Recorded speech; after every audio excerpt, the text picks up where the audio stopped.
Have lunch and learn, which we focus on a, a current topic. Last week we had the blessing of Itai Davinsky, who is our Colorado Shaliach, who came in and described for us and explained for us the situation in Israel concerning their government, the change from Benjamin Netanyahu to Naftali Bennett and Yair Lapid, the new coalition government, which is very exciting, I think.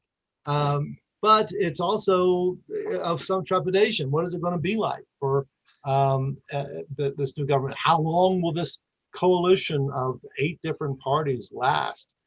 So he was terrific. And as things evolve, there'll be new topics as well for us.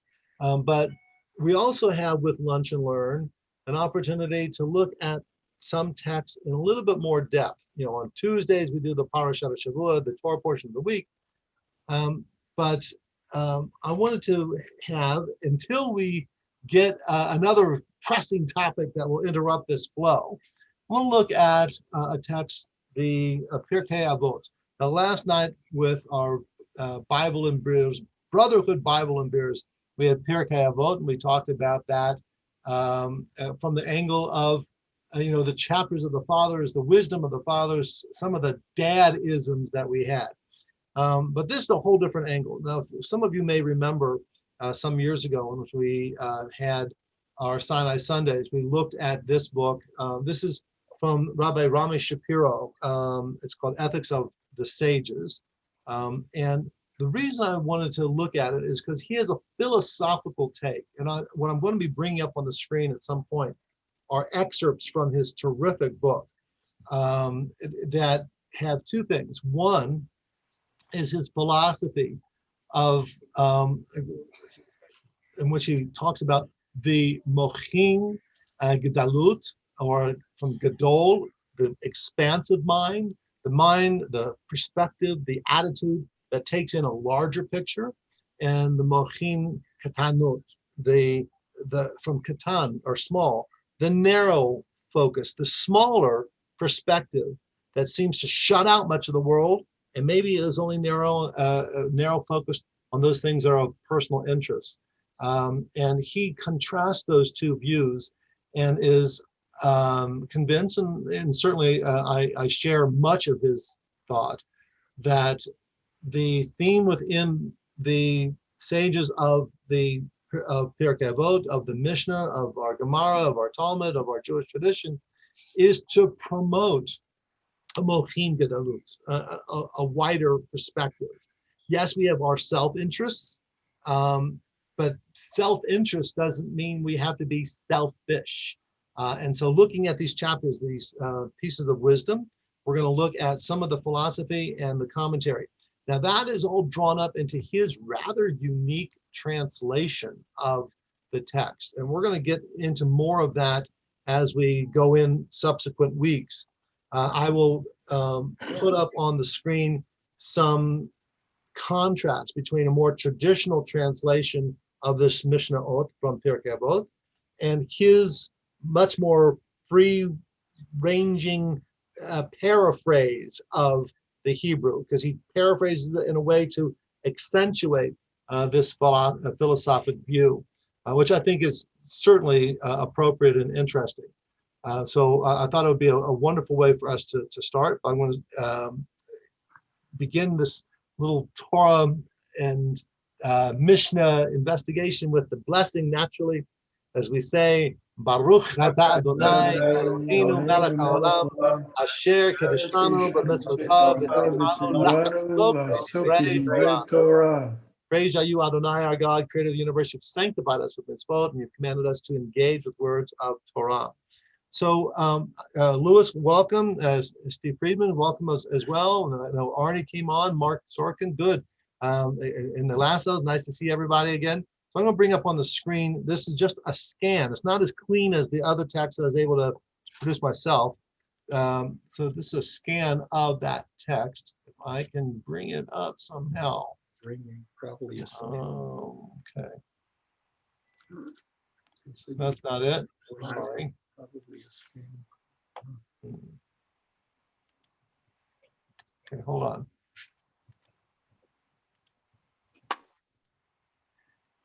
So my screen sharing has stopped. Okay, here we go.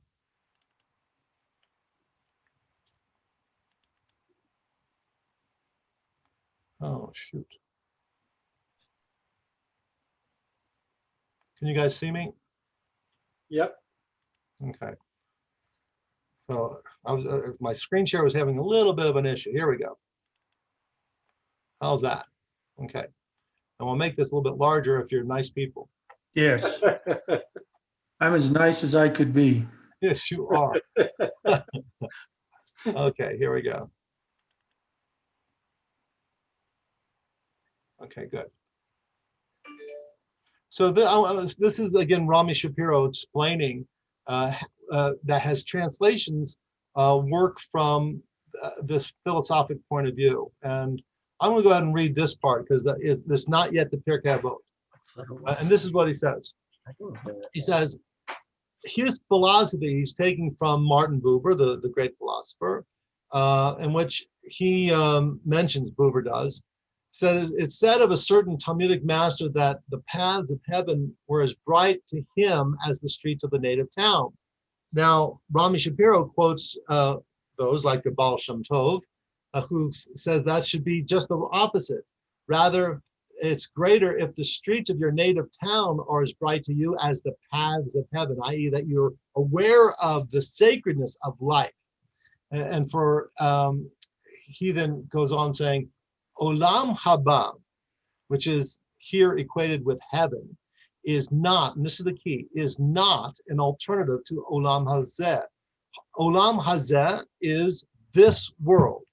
Olam haba is translated more often not as the world to come. But Rami is saying they're not in contrast. The world to come is not heaven. It's not a different reality. It's rather concurrent with our reality. So I'm going to read this again.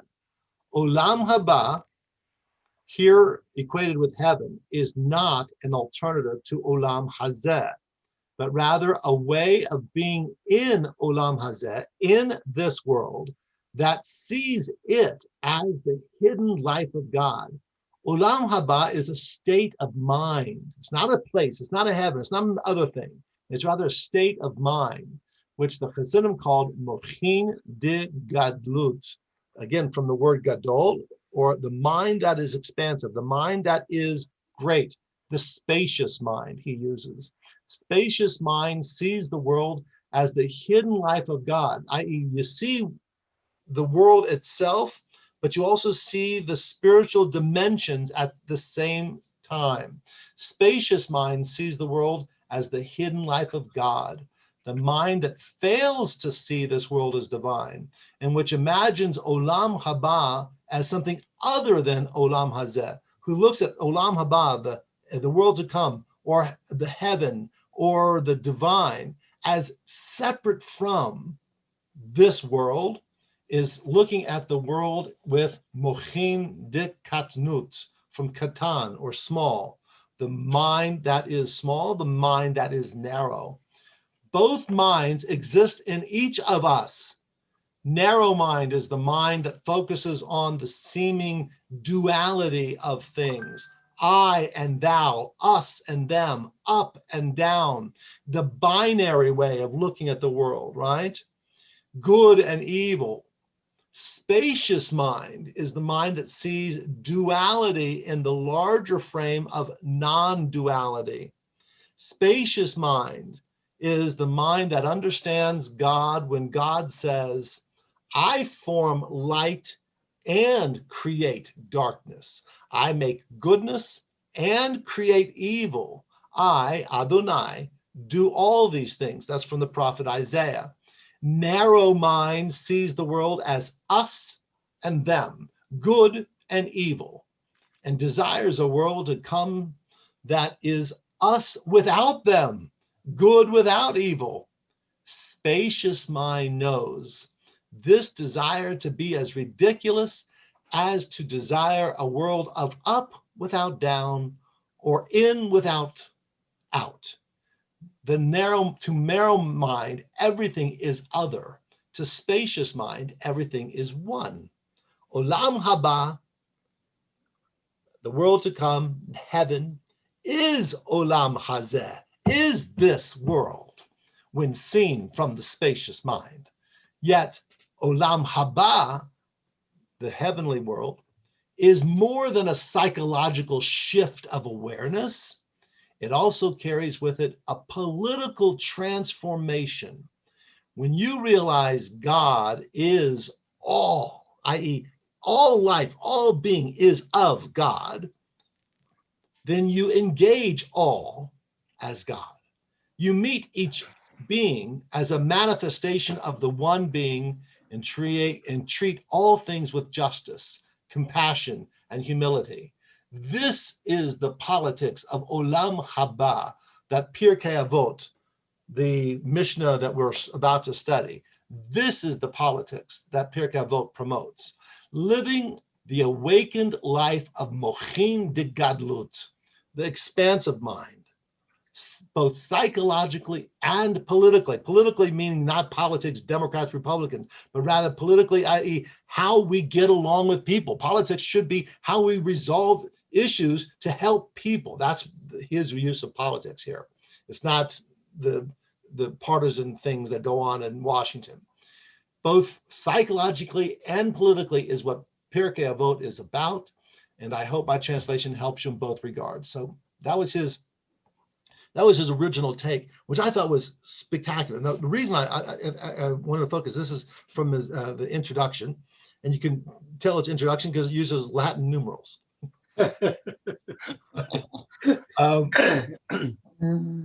Because if you missed that, everything else in the commentary is sort of off. But I think once you have that understanding, and it's really in keeping with so much of what we've been teaching for quite a while. I think it's part and parcel, not just of Pirkei Avot, of course, but in Mishnah, but of all of the Talmud. I think of Jewish life, of Jewish perspective, and that is the world is not binary. It's not truth, false, good, evil, us, them, but the Talmud, Jewish thought, likes to see all of the spectrum and appreciates the different perspectives. We find it in the Pirkei Avot, as well as, of course, in throughout Jewish teaching, that the Torah itself is like a jewel with 70 sides, right? Reflecting different light. We see within the Talmud and the Gemara many times that the Torah is written as if in 70 languages. Why 70 languages? That was considered to be the sum total of all the different languages of humankind. I.e., each human perspective, culture, ethnic, has perspective that is a part of this Torah truth. And it also has 70 interpretations. And some would say each halakha, or piece of Jewish legislation, instruction, and law, has within it 70 proofs for it, 70 proofs against it. And we should study all of them. Why study why the law should be undercut or undermined or disagreed with? Well, because that's also part of the mochin de gadlut, the expansive mind. It's not just good and not just right. It's also that which is on every perspective. Because what we would call good, someone else would say, nah, I don't know if that's so good, right? And we can think of 1,000 examples. So before we plow into some of the translations, and as I promised, eventually we'll look at some of these translations in contrast to a more traditional one, but I'll give some of that as I'm going along as well. But I wanted to get some of your reaction. So please, Louis. So this reminds me of classical Greek philosophy spends a lot of time categorizing and differentiating, and which is really in opposition to this, which is more holistic. And so many people, I think in terms of Greek Western philosophy rather than a holistic philosophy, which is more of a Jewish way of looking at things. And that is really hurting us in terms of, we tend to categorize people. It's like, if he says this, then he also thinks all of these other things. Whereas, and I think we need to stop doing that. I'm talking about politics here. Like, people should take issue by issue and think holistically rather than categorizing in a Greek way, if that makes sense. No, I love that. It's very, very good. Although there are some exceptions later on, and you can look at Menippean satire and Lucian, et cetera, in which they would call into question those, even the superstars that they valued. They would point out some of their inadequacies and some of the ridiculousness of the heroes. And we most certainly find that in the Talmud and in our Torah, in which Moses, just last week, Moses, the great lawgiver, was criticized by God as really dropping the ball. And so very good point. Thank you, Louis. Who else would like to share on this?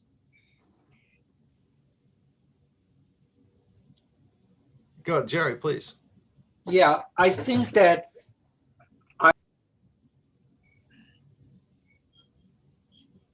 Jerry, you just went mute on us. Jerry, you just went mute.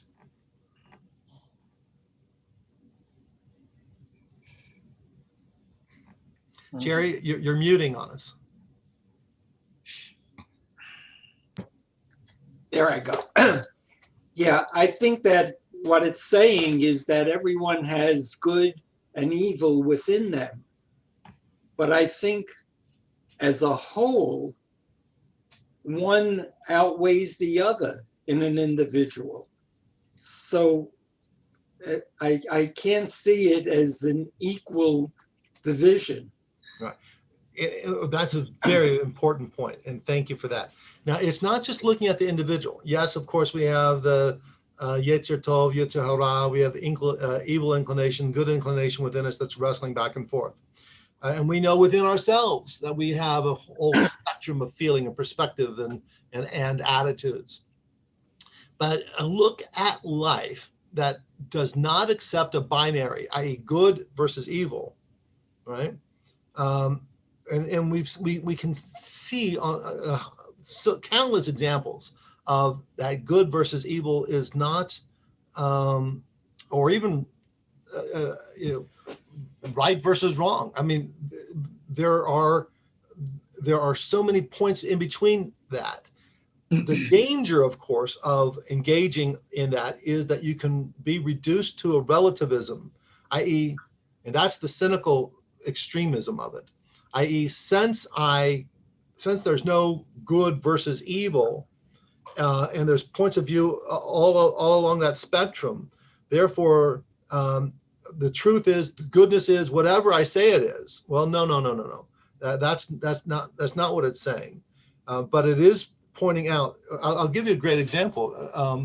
When we try someone, if someone just is caught in a crime and they confess, is there still a trial? No. Yes, there's still a trial. Yeah. Even if you plead guilty, there's still a trial. You still have to look at. They have to determine what is the just punishment. Just because someone confessed doesn't mean the prosecutor has free reign. You'll still get your day in court, right? And Well, the judge does that, but it's not a trial. You don't have defense and district attorneys going at each other. You still have a defense. One would come if they are given a lawyer, or unless they plead that they're going to be given their that they want to defend themselves. In Jewish law and in American law, we make sure that every defendant, every person accused, has a defendant, has an advocate. And you might say, well, wait a minute, they admitted their guilt. They just don't throw them in jail. There's still a trial. There still has to be a determination as to what the heck really happened here. Arnie. A fine line. The trial you're referring to is purely statements as to the sentencing. That's it. Whether he's guilty or not, which usually makes up the bulk of the trial. It depends. It depends. We have people who admit to a crime, and they have a lawyer, and we have this going on right now in Colorado. Two young men who were caught at the STEM school, who were caught with the murder of their fellow student.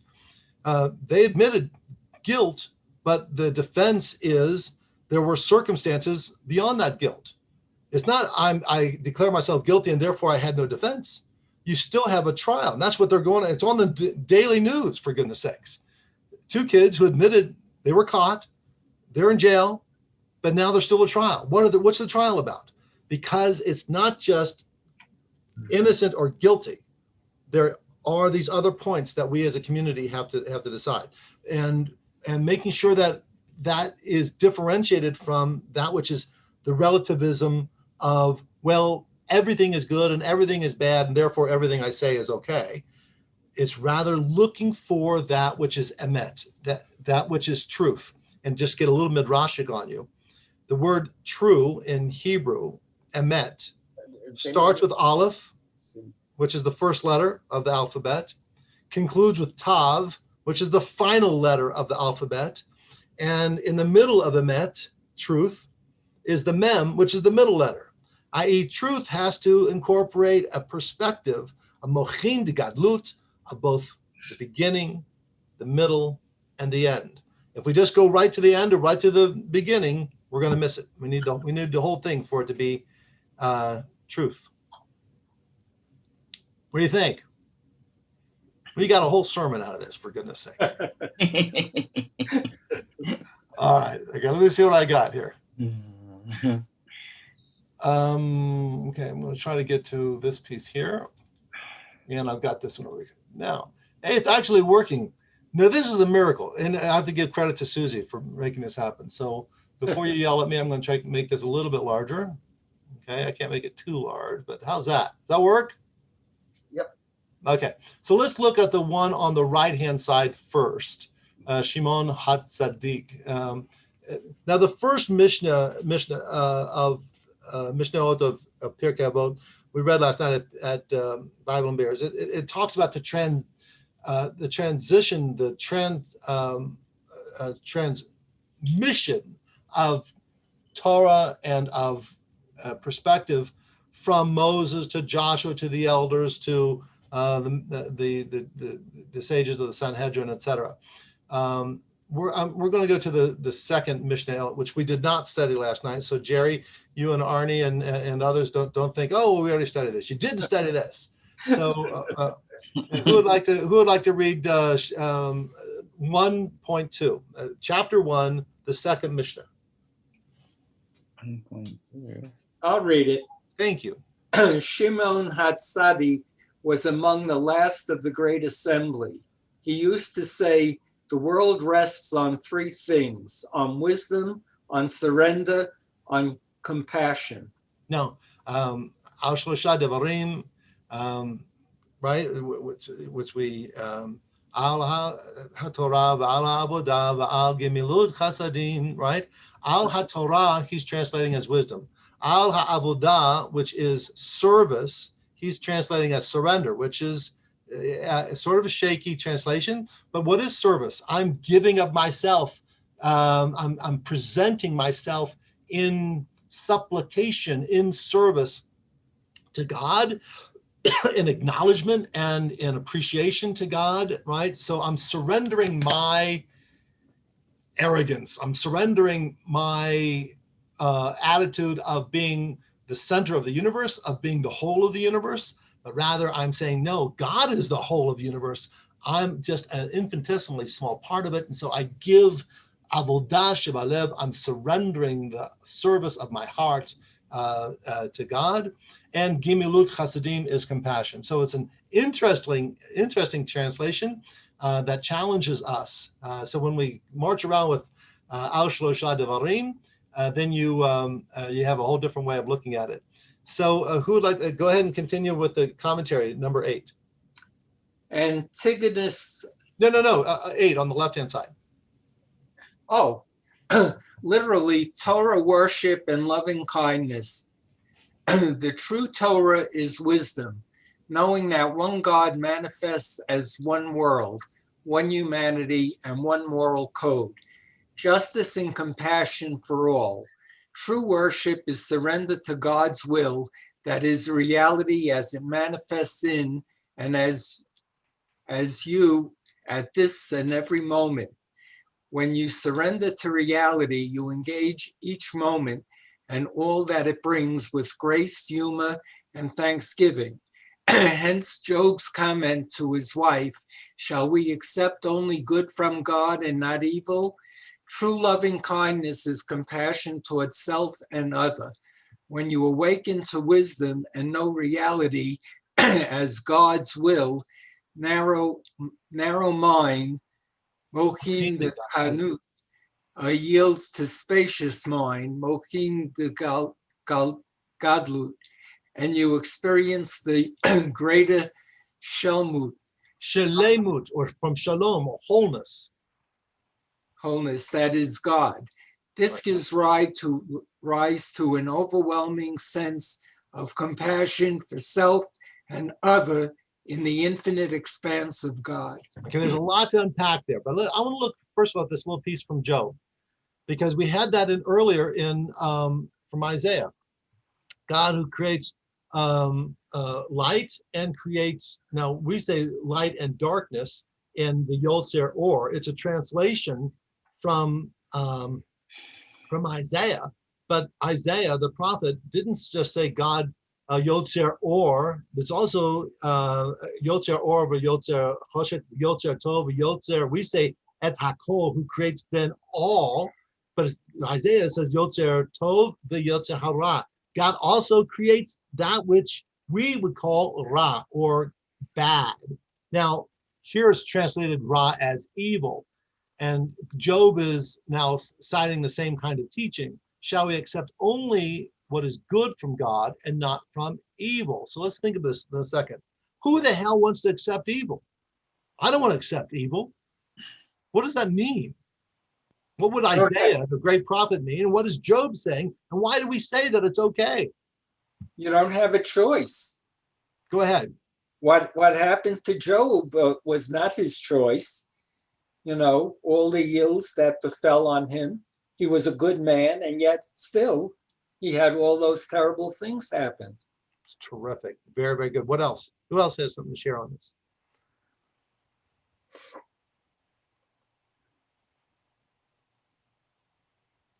Stunned into silence.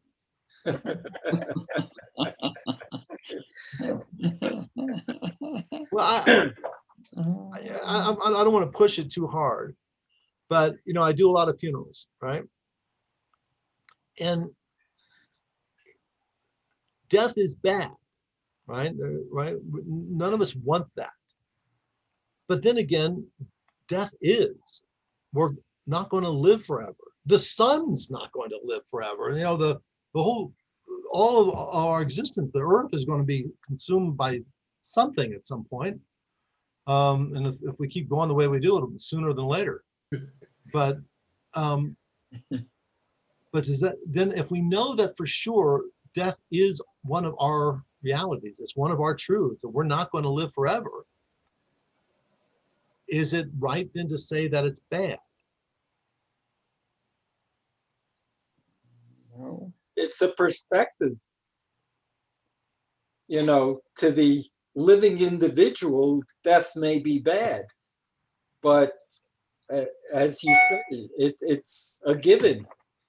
It's something that can't be changed. Right. I don't want to die.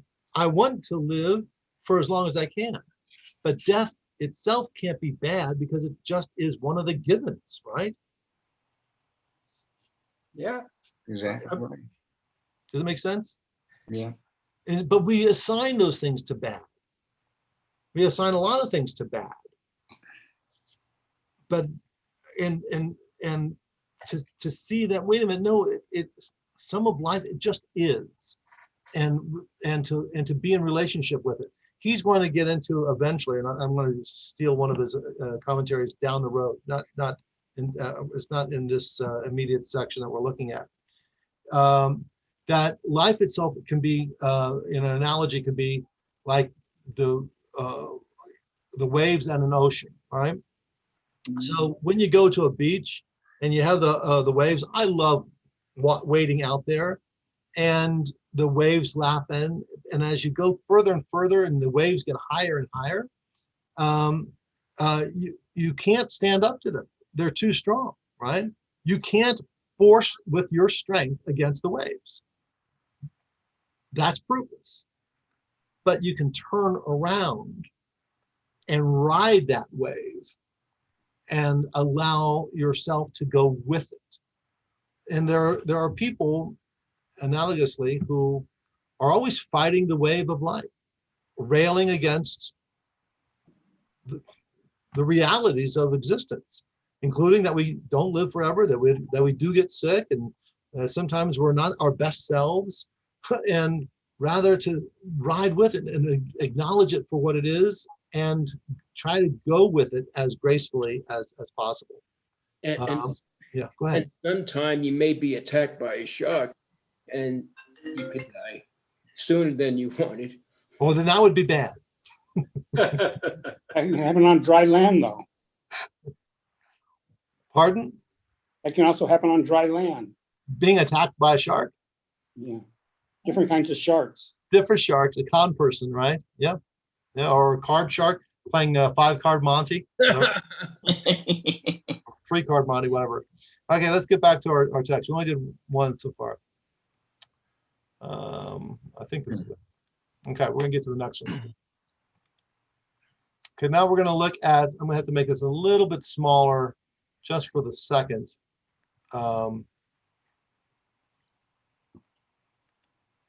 Okay, good. Can I have someone read 1.5, the fifth Mishnayot of chapter 1?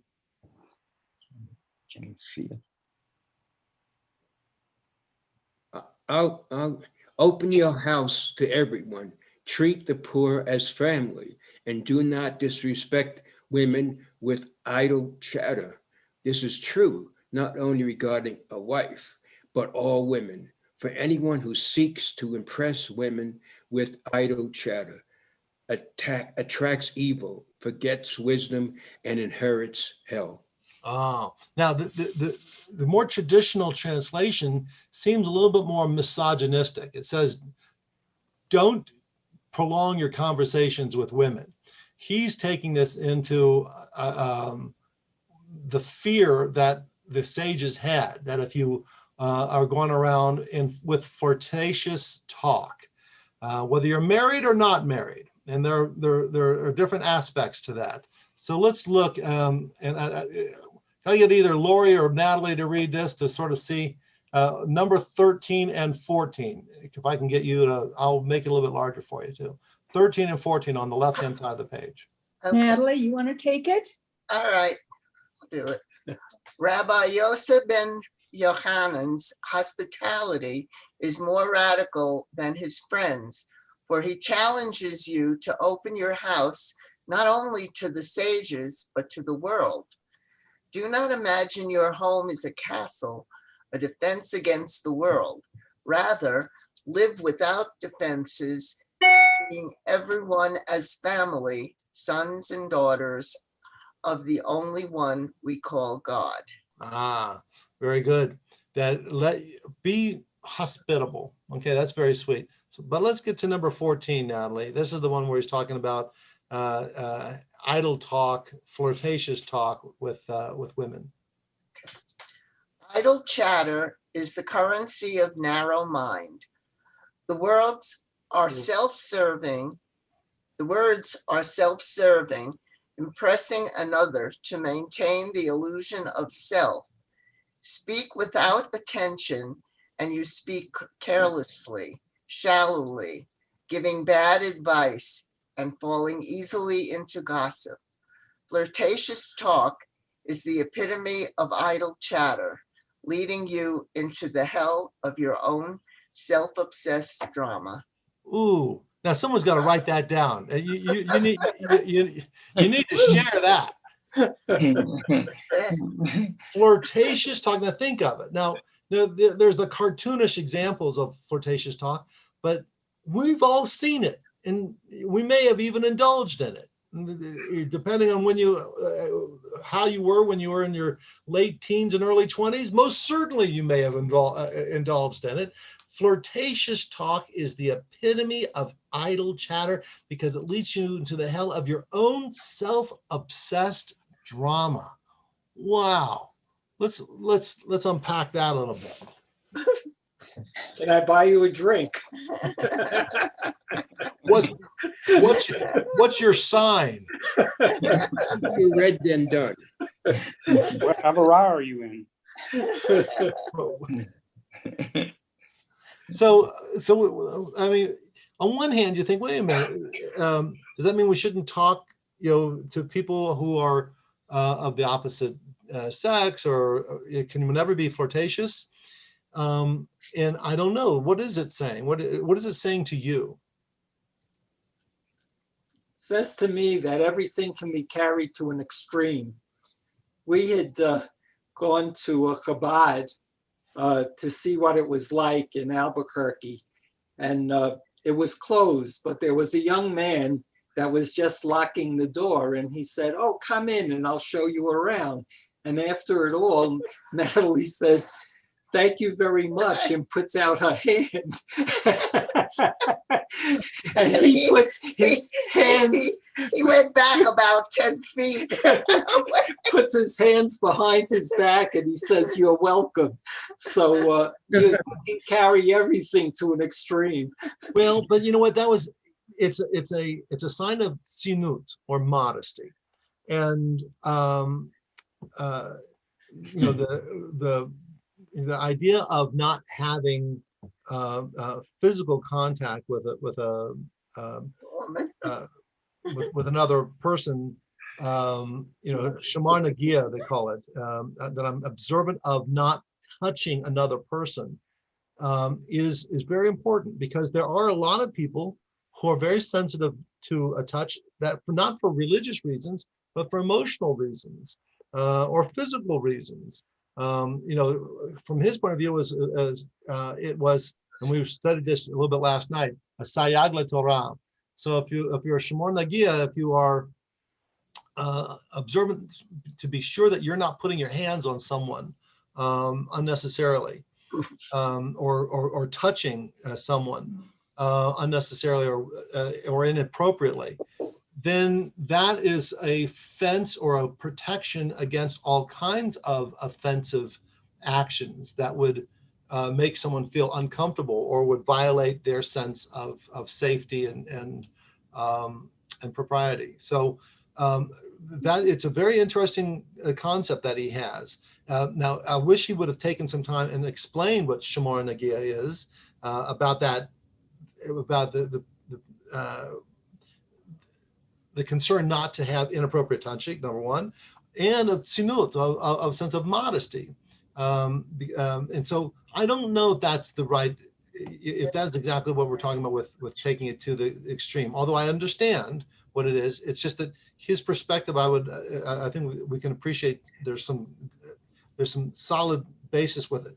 And now in this world that we have, we weren't touching each other because of COVID, but we're also realizing how in this Me Too world, that touching and approaching a person and making them perhaps feel uncomfortable is a reality that we have to wake up to. And I grew up in a family of huggers, right? Not every family is filled with huggers.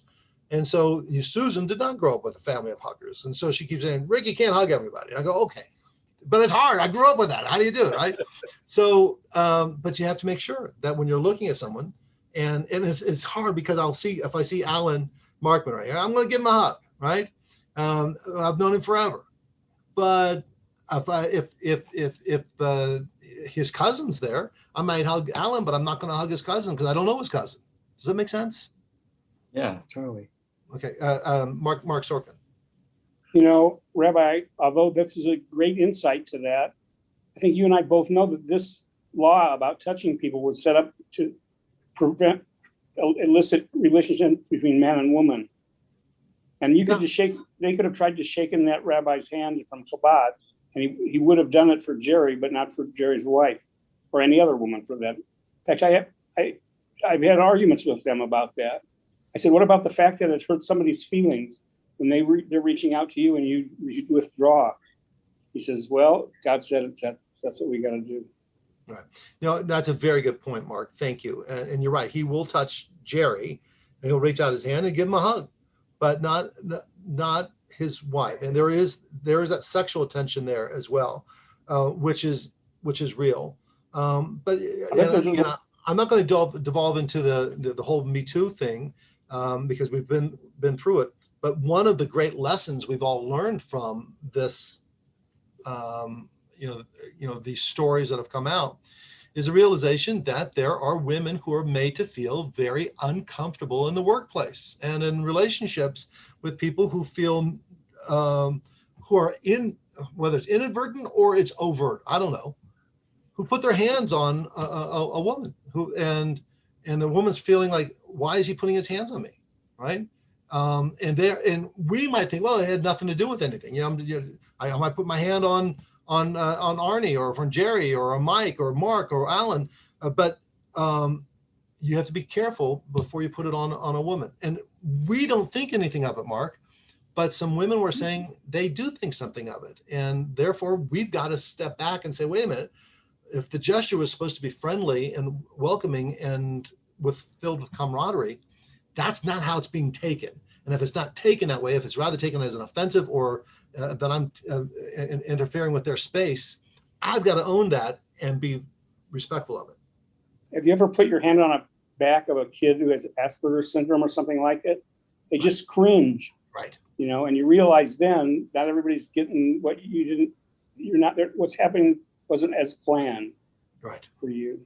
That's a great example. And I'll have parents who will tell me that my child is on spectrum or whatever. And so don't look him in the eye or don't get too close. And that's wonderful advice. So those are things that I think that this Mishnah, although they probably, maybe we're stretching a little bit to our modern context, but that's what we do. We're engaging with this Torah. We're engaging with this Mishnah. We get to see the wisdom for how it fits into our world. Anyone else on it? Michael Grazi, good to see you. Thank you. Alan one. Alan, you're muted, buddy. Well, welcome to the club. Sometimes the woman is the hugger. Well, sure. You have the hugger and the hugger geek. Yeah, absolutely. Right. Good. Anyone else on this? We'll go back to another one. Okay, good. Okay, so let's look at the number 16, and I'll make that a little bit smaller so you can see. But 1.6 from Yehoshua. Anybody like to read this?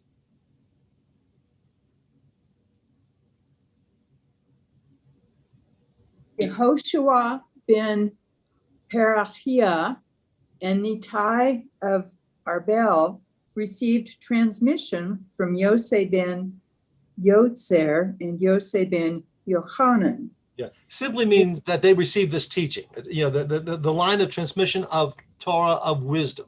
So they learned from these other guys. And what did he teach? Yehoshua ben Perachia teaches, make yourself worthy of a teacher, secure for yourself a friend, and judge everyone favorably. Right. Oh, wonderful. And Laura, would you go ahead and read the comments to 15, 16, and 17? I'll make that larger for you. I'm sorry.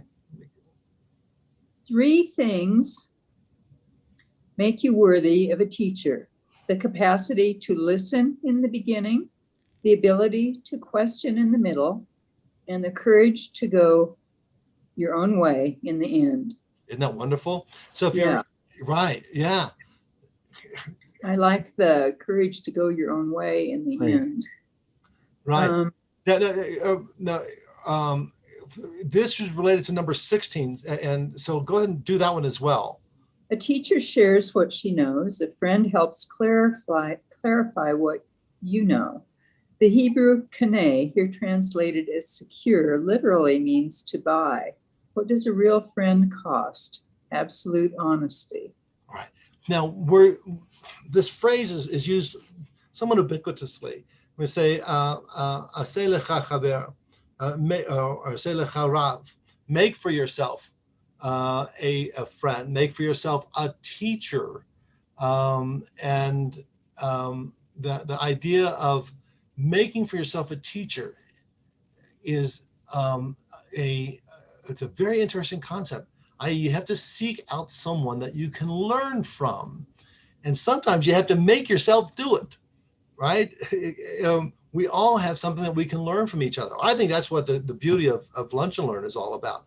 You know, we have doctors and teachers and people from all different perspective that come and share, and you are all then teachers. We're all learning from one another. We're all engaging in that Torah, making for ourselves teachers. But then this last one is Kenei lecha chaver, acquire for yourself a chaver. Now, chaver is not necessarily a teacher; it is a colleague. We talked about this a little bit last night. We have the tradition in Judaism of studying in chavruta, studying in a partnership, from that word chaver, which is friend. Some of you are in chavorot, which is a friendship group. So a chaver is a friend, but also a colleague, also a study partner, right? So chavruta is being with a friend who's a study partner.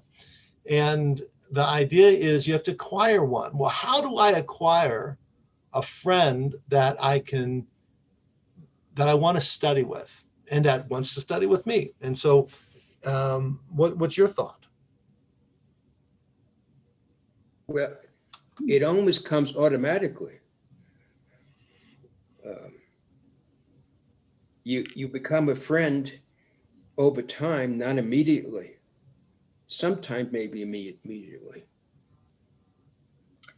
Well, I think were you finished, Alan?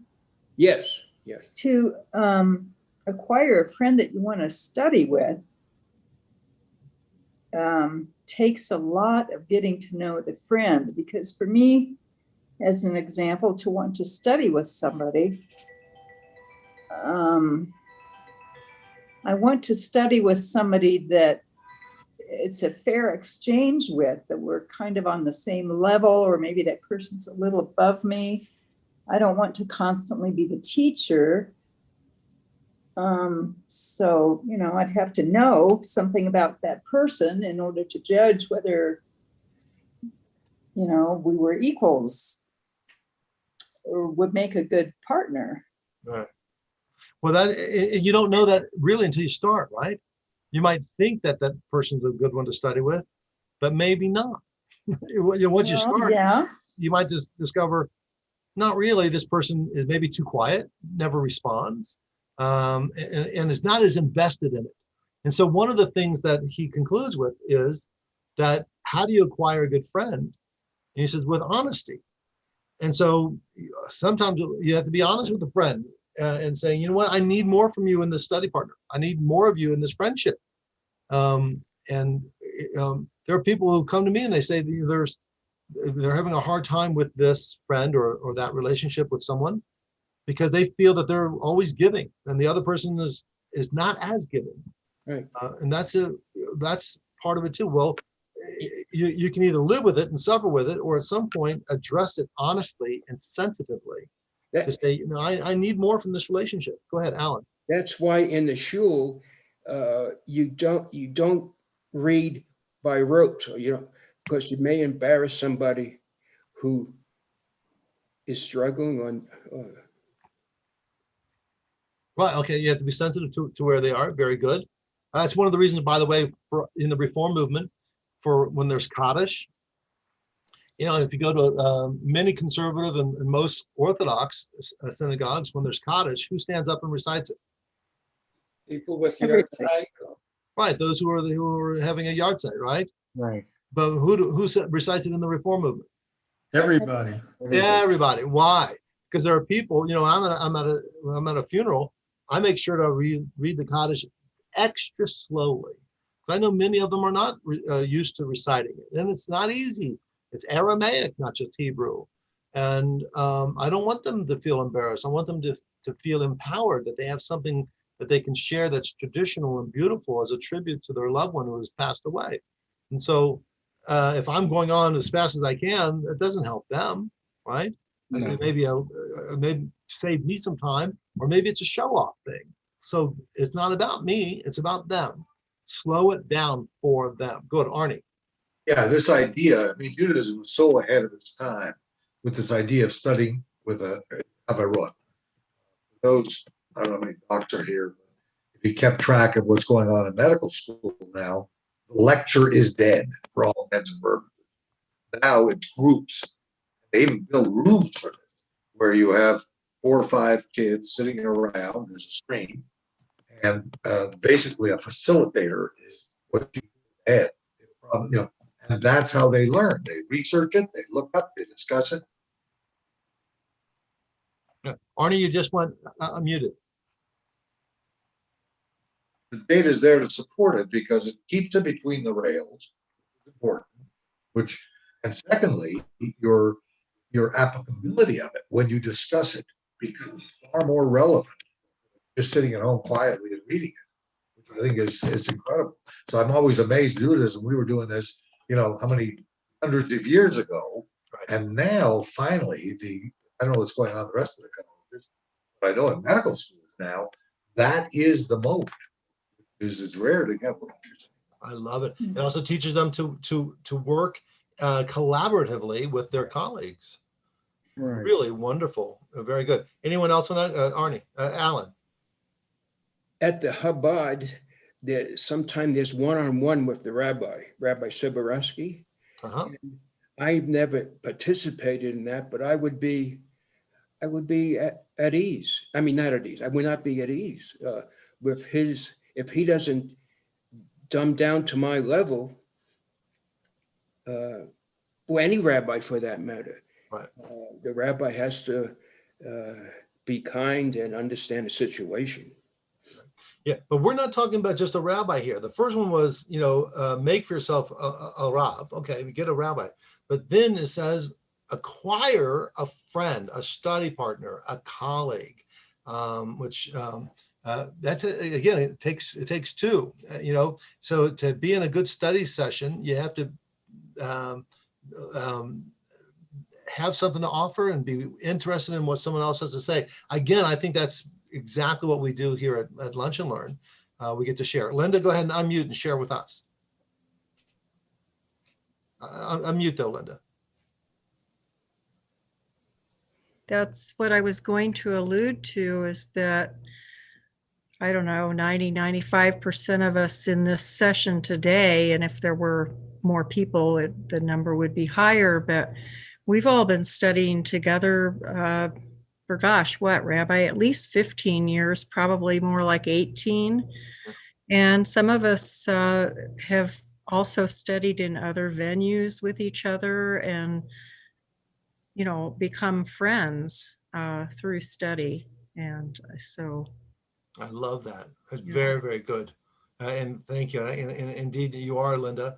And you know what, yesterday, or was it Tuesday, Jerry, you were mentioning that one of you know, the friends that you learned from that we think of, Doris Schwartzberg, right? Yes. Right. And there are people, so years after they, you know, it's not been a year since she's passed, but nevertheless, we can still remember those people who are in our Lunch and Learn long after they're no longer there, and remember what they brought and lifted up everyone through their perspective. Yeah. Anyone else on this?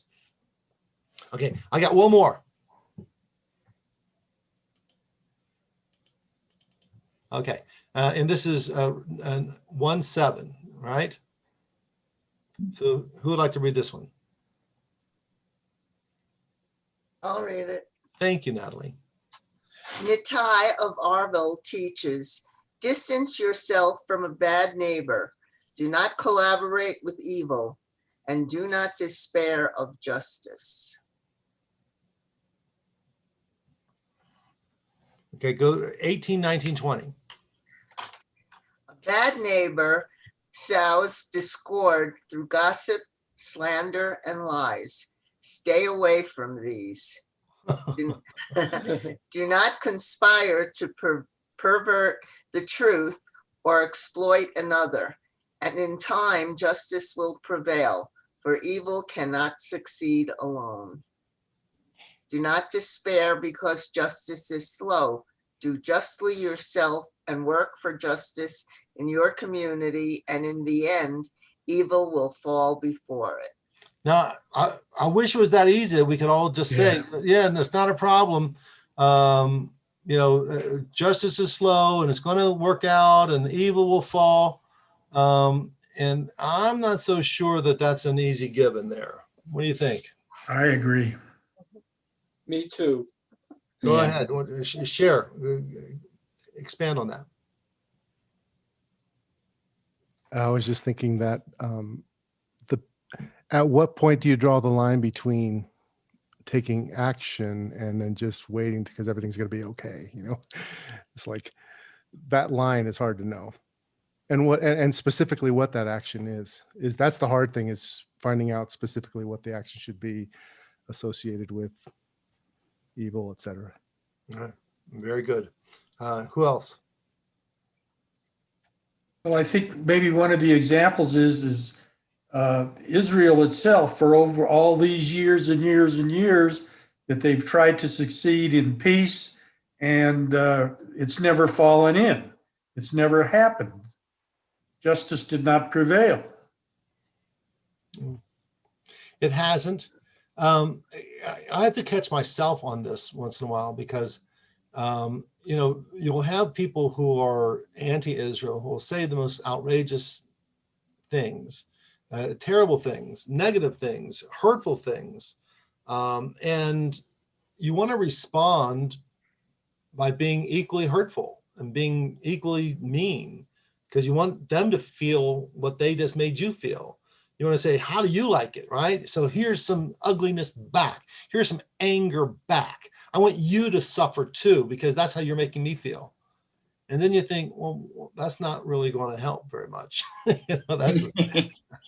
And because the truth is, if I hurt that other person back because they hurt me with words, I'm not talking about physical violence. It's not like they're going to say, oh, now I get it. I was being hurtful and disrespectful. I will stop that. And hopefully we can be friends now. No, that's not how it works, right? What happens? It devolves, and then it does go from anger words to hurtful words. Then it does devolve into some physical confrontation. And we're seeing that too. So I think the first step has to be that, man, I'm not going to make it. And this is that mochin de katnut, that narrow vision. I'm not going to make it so that it's just me, you, good, evil, right? True, false. I've got to look at a greater picture. I don't want to be a participant in bringing more anger to this world, right? I want to defend and love my people, but I also want to hear and encourage those who I disagree with, but I want to encourage them to also expand their perspective. And I'm not going to do that with anger. At Home Depot the other day in the parking lot, this driver, a woman, was cut in front of me, and she parked right next to me. And I said to her, "You and I are going to be friends, and forget what happened." Good. And she said, "Thanks." That's wonderful. That's very nice. See, blessings at Office Depot. That's when I was walking to the entrance, somebody almost hit me, but. Well, listen. Hey, here's, I promised everyone that I just get a little bit of where I want to end with just some surveying. As we are now opening up, we have full capacity at Temple Sinai. And if you're vaccinated, you do not need to wear a mask. If you are not vaccinated, you do need to wear a mask. And of course, you can wear a mask whenever you want. But we are having full capacity services. I'm getting people who are asking me, what about these classes, right? Because Lunch and Learn used to have, well, we'd bring our lunches and we'd eat and all the rest. So I'm very sensitive to the fact that not everyone is there yet. And so for the Tuesday class, which is Parashat Shavua, it's more Torah oriented. I'm bringing up lots of text and different commentary. That's a lot easier for me to maintain that on Zoom. Lunch and Learn, I want to explore the timing for when that can be back in person. And that's not been determined yet. I want your feedback because you're the ones who come.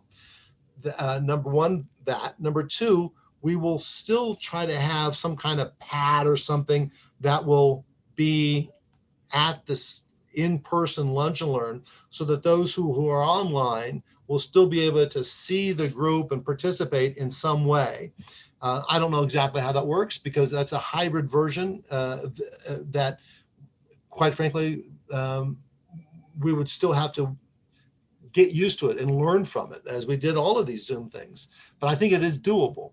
But the timing is very much in your hands. And I want to get your feedback as to when you would like to have a Lunch and Learn in person. I'll give you one little thing as you're thinking about it.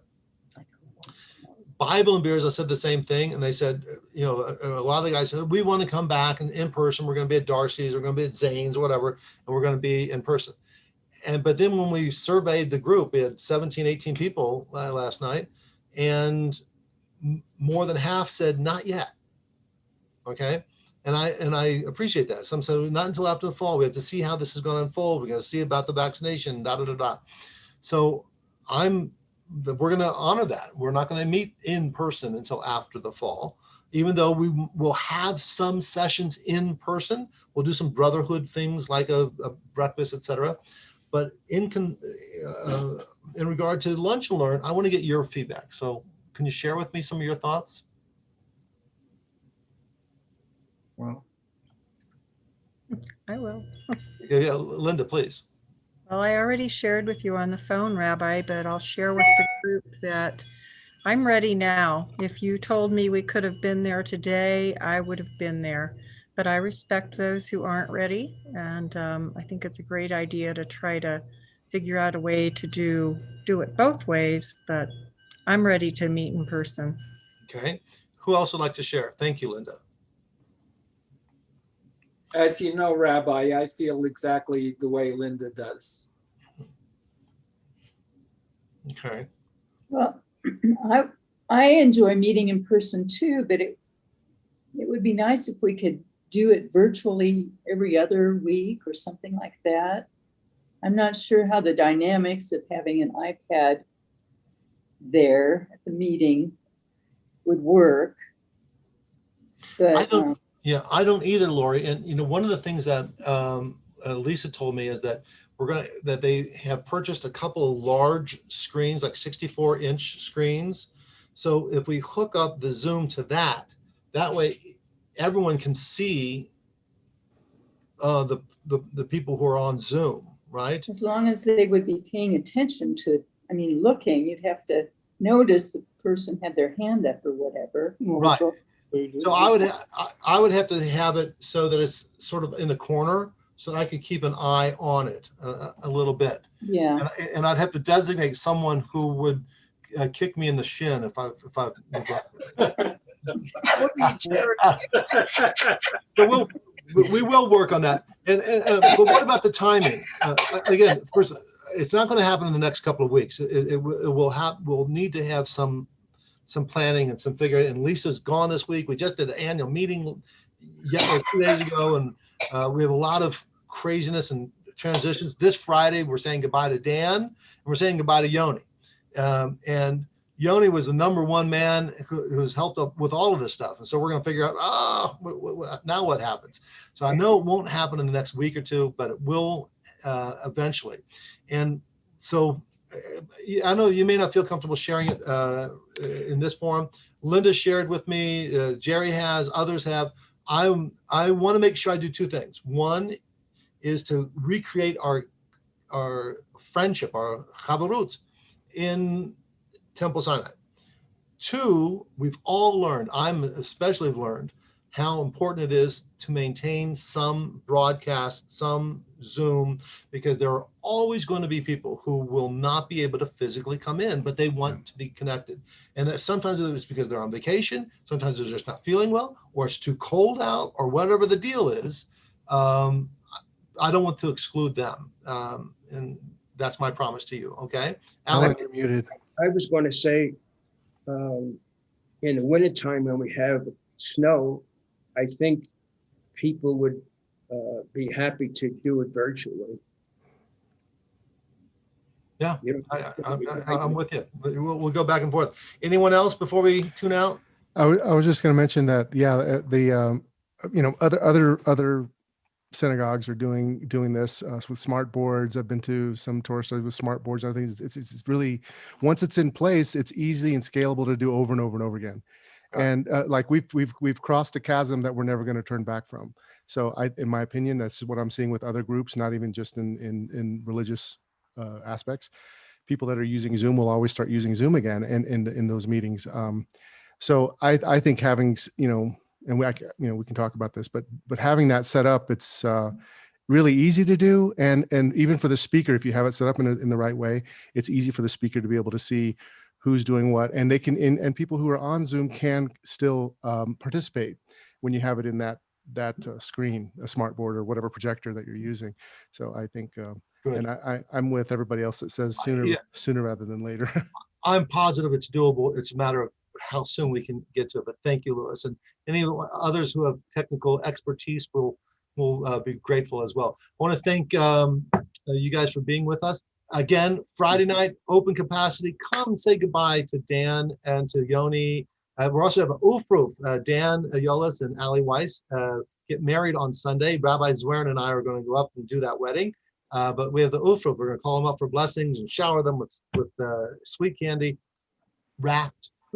We'll have a better oneg this Friday night too. So Friday night, 6 o'clock, you come in person as many as you want. You do have to sort of register, but that takes like 2 seconds. You're registered, done, you're over.